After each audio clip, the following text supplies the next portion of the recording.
साहब प्रणाम, मैं हूं हिमांशु द्विवेदी और स्वागत है आपका हमारा खास कार्यक्रम ई सार्थक संवाद में। ई सार्थक संवाद के तहत आज हमारे साथ प्रदेश के नहीं बल्कि देश के सबसे बड़े आदिवासी नेताओं में शुमार और आज सुबह तक भाजपा और अभी कांग्रेसी हो चुके नंद कुमार साहे। नंद कुमार साहे अपनी विद्वता के लिए, अपने समर्पण के लिए देश में ख्यात रहे हैं। ऐसा कौन सा पद है जो इनके हिस्से में नहीं आया? जब अविभाजित मध्य प्रदेश था उस भाजपा के अध्यक्ष रहे। नवगठित छत्तीसगढ़ राज्य के पहला नेता प्रतिपक्ष होने का सौभाग्य भी नंद कुमार साहे के हिस्से में आया। प्रदेश अध्यक्ष के बाद में वह राज्यसभा सदस्य रहे, लोकसभा सदस्य रहे और अभी हाल ही में जब नरेंद्र मोदी की सरकार केंद्र में थी तो अनुसूचित जनजाति आयोग के राष्ट्रीय अध्यक्ष के तौर पर नंद कुमार साहे रहे। जीवन के 77 साल पूरे कर चुके नंद कुमार साहे अचानक इस मुकाम पर आकर अपनी राह बदल ली है।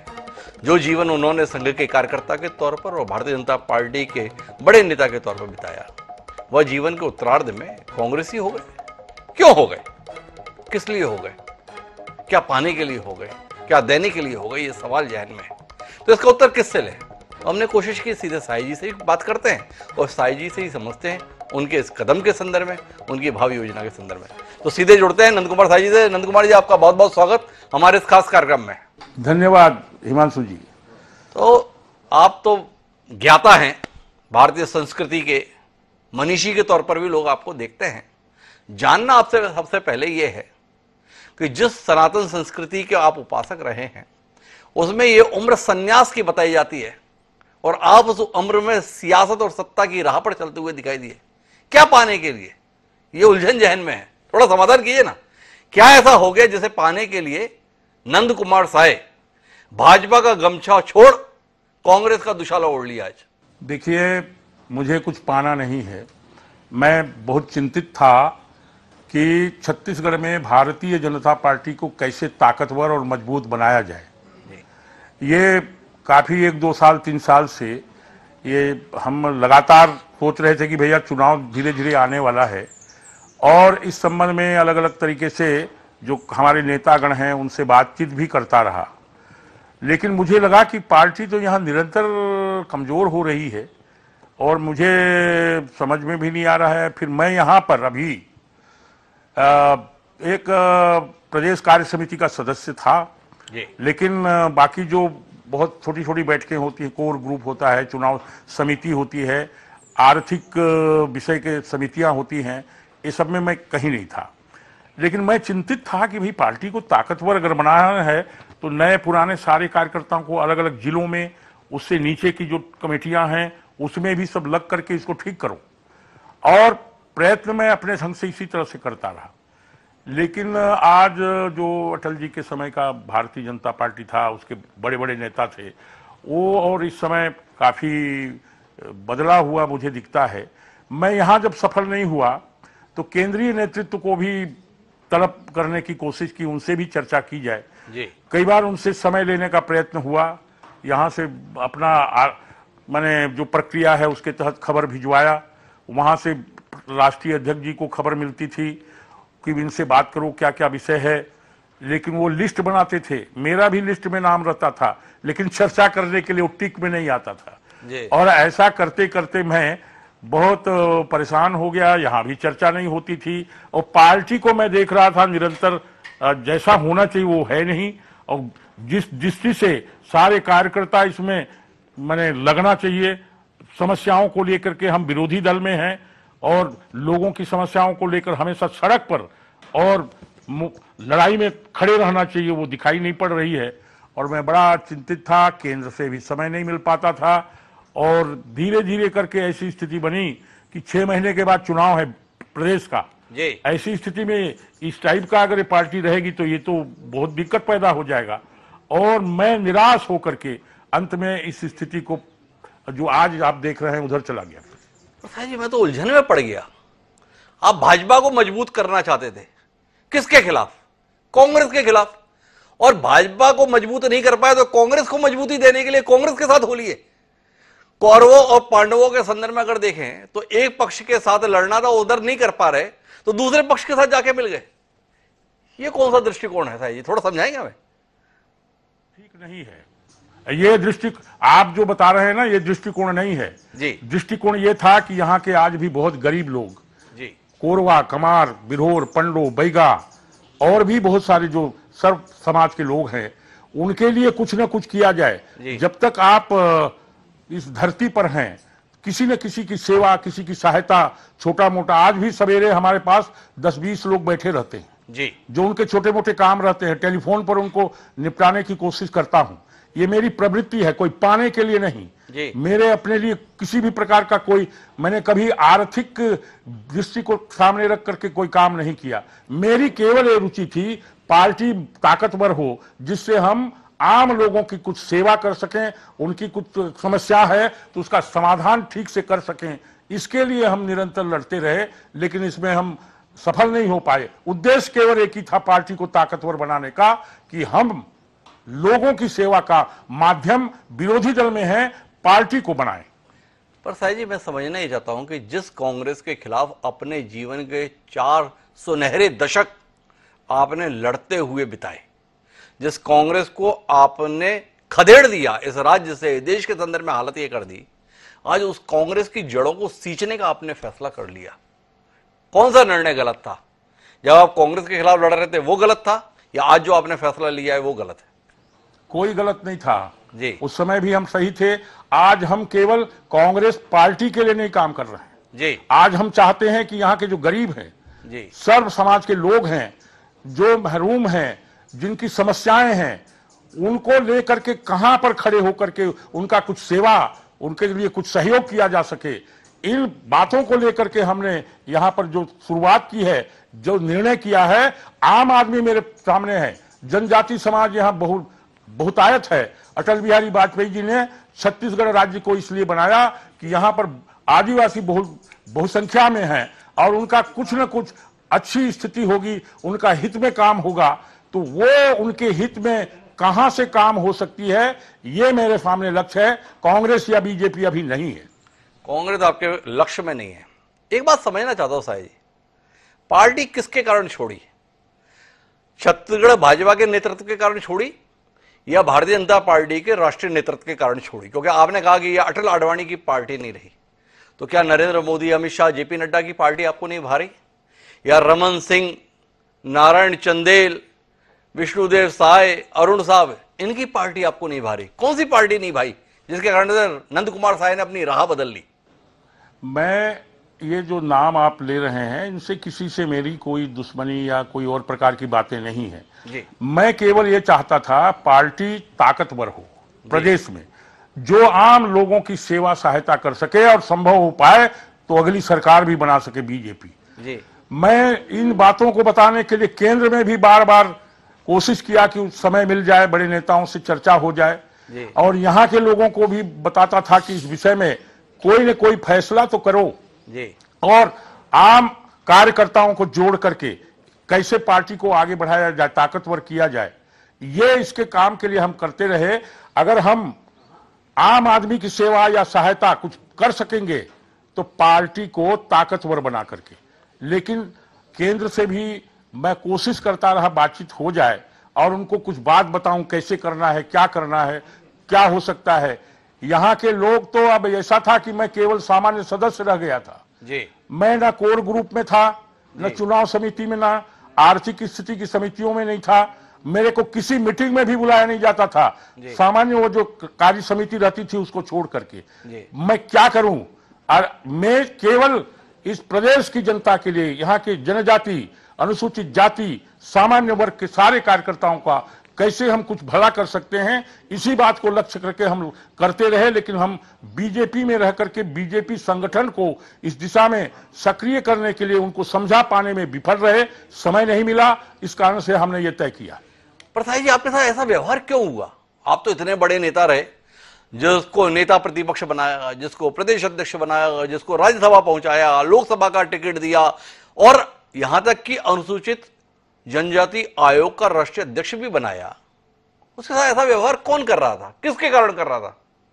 मुझे ऐसा लगता है बीजेपी में एक शायद अब तय हुआ है जी कि वो 70+ जो हैं जी, और उनका वो काम अब शायद बाहर हो जाएगा, उनको नहीं करना है। वो अटल जी के जमाने में भी ये बात आई थी, मुझे स्मरण हो रहा है जी। तो अटल जी इस आयु को लेकर के बहुत विरोध करते थे जी। अरे तुम्हारे पास आयु वाला नेता कार्यकर्ता नहीं होगा तो तुम्हारे पास अनुभव कहां से आएगा जी। तो लेकिन शायद ये कारणों से ऐसा किया जा रहा हो, मुझे मालूम नहीं है ये बात, लेकिन ये एक आधार शायद ये हो सकता है। जी। किसी व्यक्ति विशेष की आपके प्रति नाराजगी नहीं, एक तो ये जानना है, और दूसरा आपने 70+ वालों के लिए अब जगह नहीं, तो ये आपका इशारा किसके संदर्भ में? डॉक्टर रमन सिंह के संदर्भ में? वह भी 70 वर्ष की आयु पूरी कर चुके हैं, क्या उनका भविष्य बता रहे हैं नंद कुमार साहब हमें? नहीं, उनके लिए मैं नहीं कह रहा हूं। मैं अटल जी जब थे तो हम भी काम करते थे उस समय।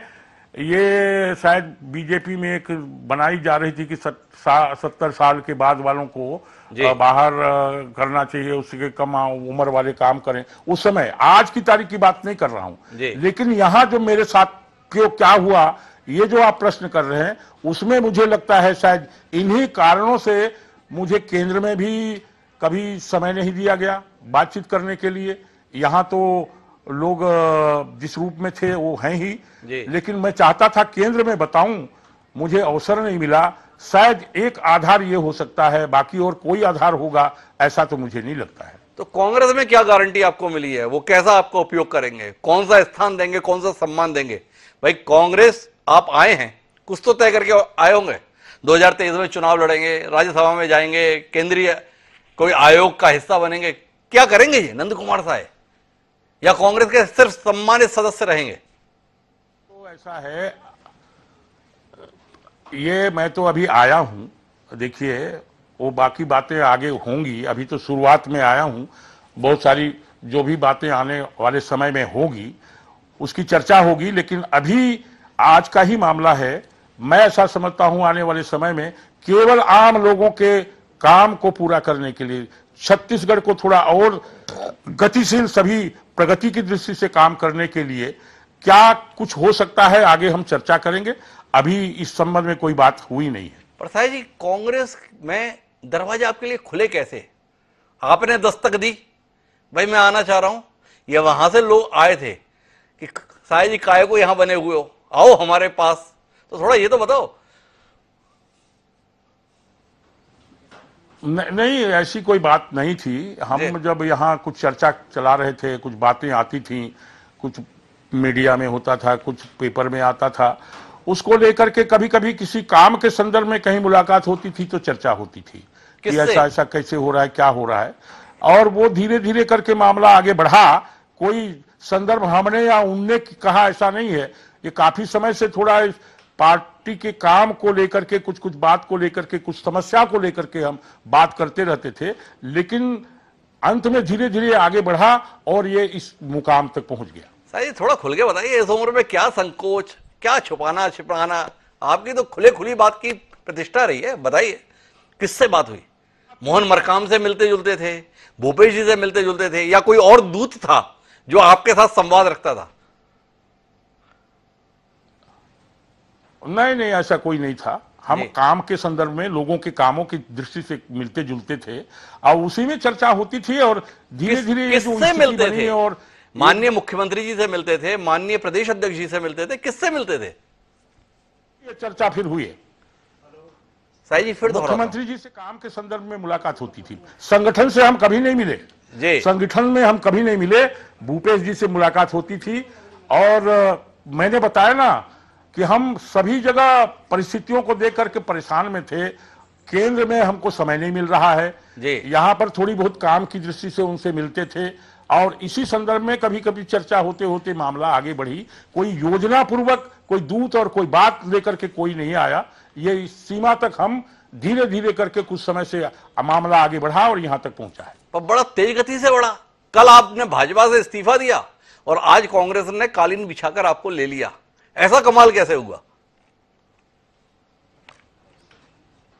नहीं, वो बात नहीं है, वो तो प्रगट में जो दिखता था वो है आज का। लेकिन हम इस दिशा में काम, लोगों की समस्याओं को लेकर के, बहुत सारे विषय को लेकर के लगातार उसके लिए संघर्ष हम करते रहे। ये आज का मामला नहीं है, काफी समय से चल रहा है। अच्छा, ये दिख रहा है वो आज है।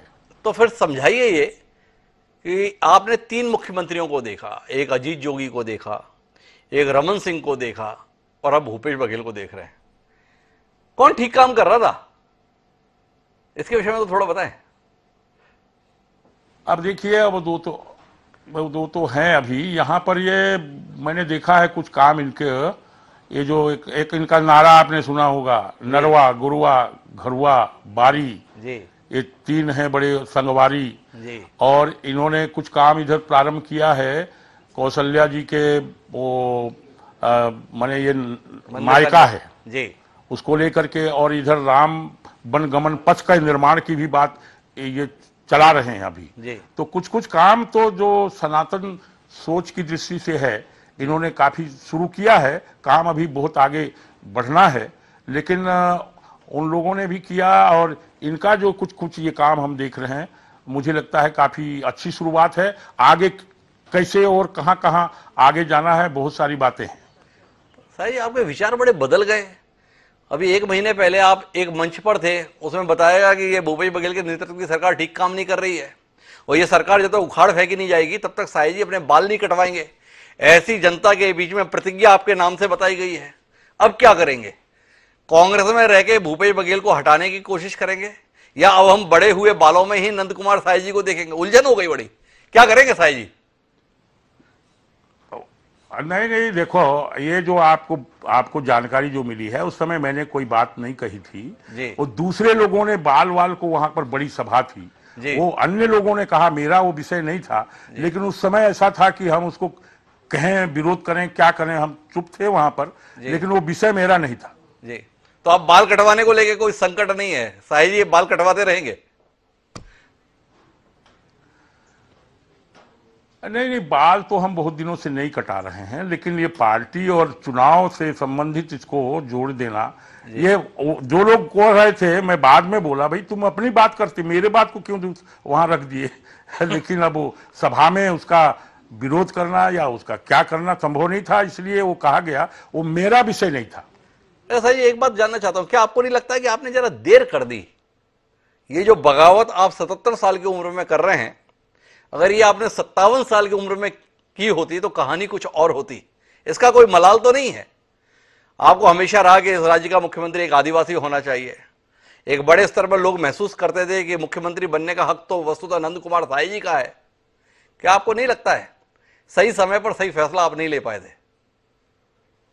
अरे, उस विषय को आप बताते तो अब क्या है। हम 2003 में जी, यहाँ जब छत्तीसगढ़ बना था, आपको ध्यान होगा जी, तो लड़ करके अजीत जोगी से सरकार तो हमने ही बनाई थी। जी, लोगों ने कहा केंद्र से कि चीफ मिनिस्टर आपको होना था, लेकिन आप तो चुनाव नहीं जीत पाए। मैं बोला, चुनाव कैसे जीतता, मैं जोगी के विरुद्ध जीतता क्या? मुझे तबकरा में टिकट आपने क्यों नहीं दी? अब वो बातें मुझसे मत करवाओ। सवाल ये है कि वो बहुत सारे बीत गए हैं समय पर। हाँ, उस समय ही हो जाना था, लेकिन कई बातें हैं जिसको लेकर के आपकी जानकारी में भी है, और ये बातें थी। और उस समय बीजेपी की सरकार छत्तीसगढ़ में हमने ही बनाई, उसका प्रमुख चाहे कोई भी बना हो, तो उसको आप समझ लें। लेकिन मैं तो समझ रहा हूं, इसीलिए तो सवाल कर रहा हूं कि क्या नंद कुमार साई जी को आज ये नहीं लगता है कि जो साहस, जो तेवर आज मैंने दिखाया, अगर 20 साल पहले दिखा दिया होता तो इस छत्तीसगढ़ की कहानी कुछ और होती, नंद कुमार साई की कहानी कुछ और होती। ये बिल्कुल सही कहना है आपका, लेकिन उस समय जितनी बातें हुई हम लोगों की, षड्यंत्रों में हम सब लोग कई बार हम लोग रहे उसमें, और उसका शिकार हो गए। आखिरी तक हुआ। हमारे समाज भी संगठित और सक्रिय था नहीं, और कई प्रकार की बातें हुई। उसको अब पूरा बात अभी करने का बने औचित्य भी नहीं है, लेकिन ये बात हुआ, और उस समय ये बात कही गई ऊपर के नेताओं के द्वारा, आप ही को बनाना था, आप जीत नहीं पाए। मैंने कहा कि चुनाव जीतने वाले को ही मुख्यमंत्री बनाया जाए, कहां विषय है?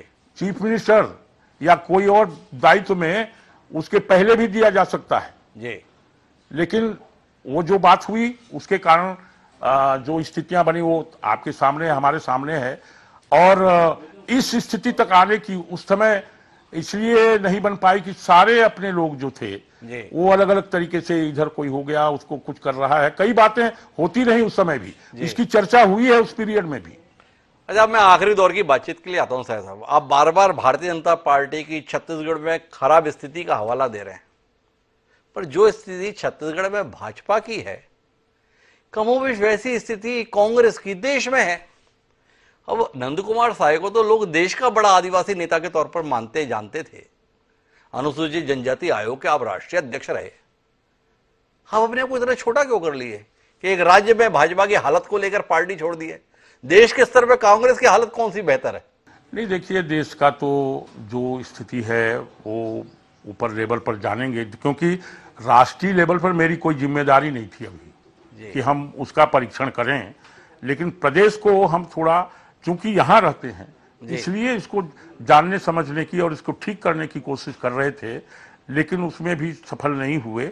राष्ट्रीय लेवल पर क्या स्थिति है, कैसा है, वो तो अलग अलग तरीके से कहीं कहीं कुछ माध्यमों से हम देखते हैं, लेकिन छत्तीसगढ़ में चूंकि हम हैं, राष्ट्रीय लेवल पर कोई जिम्मेदारी नहीं है, तो यहाँ का कुछ किया जा सकता है करके प्रयत्न हुआ था, बस।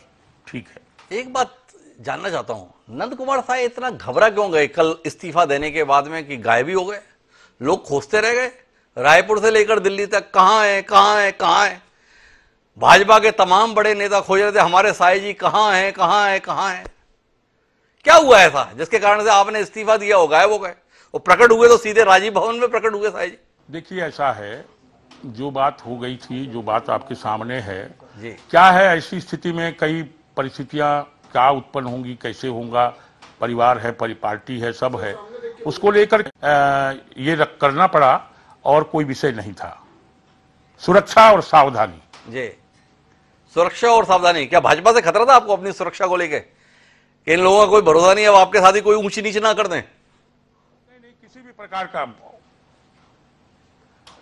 ठीक है, बड़े कहीं कोई इस तरह की बात, ऐसी परिस्थिति हो गई है, और इसलिए कहीं पर भी केवल बीजेपी का मामला नहीं है, कहीं और कोई बात ना हो जाए, इसके लिए सुरक्षा तो बहुत आवश्यक है ना, इसीलिए वो बातें थी, बाकी और कोई विषय नहीं था। अच्छा, मैं आखिरी दो प्रश्न पे आता हूं। ये भाजपा ही कह रहे हैं कि नंद कुमार साय जी ने बहुत अच्छा किया, 2003 में भी ऐसे ही हालात थे तो नंद कुमार साय जी की बेटी अचानक जो है कांग्रेस का हिस्सा हो गई थी, और देखो प्रदेश में हमारी सरकार बन गई थी।